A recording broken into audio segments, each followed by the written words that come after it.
मजमून के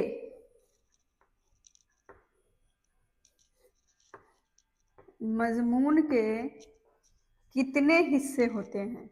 पहले तो हमें इसके बारे में जानकारी हासिल करनी है। मजमून के कितने हिस्से होते हैं?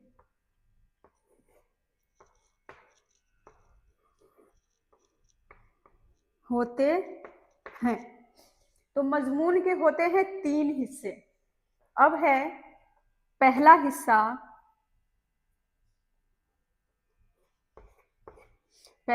है तमहीद। अब तमहीद क्या है? तमहीद जो हिस्सा है उसमें क्या लिखा जाएगा उसके ऊपर भी मैं अभी आप सबको बताऊंगी, उसके बारे में भी। तमहीद के बाद आता है नफ्से मजमून। नफ्से मजमून,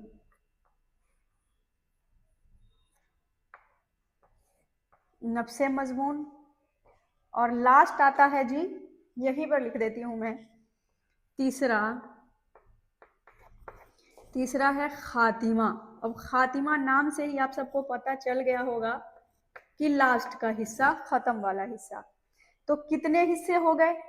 पहले तो आप सबको देखना है, पहले ये बताया गया कि मजमून का मतलब क्या होता है, मजमून क्या है। कई बार क्या होता है कि हम मजमून को जानते ही नहीं, मजमून का मतलब क्या है, निबंध, एस्से, जिसको हिंदी और इंग्लिश में कहा जाता है, ठीक। उसके बाद हम मजमून कैसे लिखे, तो मजमून लिखने से पहले क्या करना होगा, आपको उन्वान की तरफ ध्यान देनी होगी। उसके बाद फिर जो बातें दिमाग में आए उन्हें लिखना होगा, ठीक है जी। और उनकी तरतीब का भी ख्याल रखिए, ये नहीं कि आप 500 वर्ड में लिख दें, नहीं, उसमें लिखा भी होता है पेपर में बाकायदा कि आपको 2 से 250 वर्ड में लिखने हैं, और वो 10 नंबर के होते हैं, इसीलिए तो हम लोग इस पर ज़्यादा ध्यान देते हैं।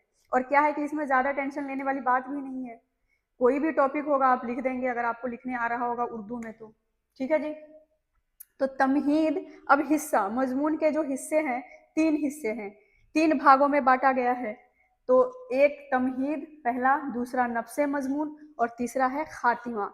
और अब नफ्से तमहीद क्या है, नफ्से मजमून में क्या लिखा जाता है और खातिमा में क्या लिखा जाएगा, उसके बारे में जानेंगे हम लोग तफसील से। तो पहले मैं बोर्ड साफ कर लूँ, उसके बाद हम लोग जानेंगे। तो पहले, इससे पहले कि मैं बोर्ड को क्लियर कर दूंगी साफ, पहले आप लोग लीजिए स्क्रीनशॉट, उसके बाद हम लोग तफसील से जानेंगे उनके हिस्सों के बारे में।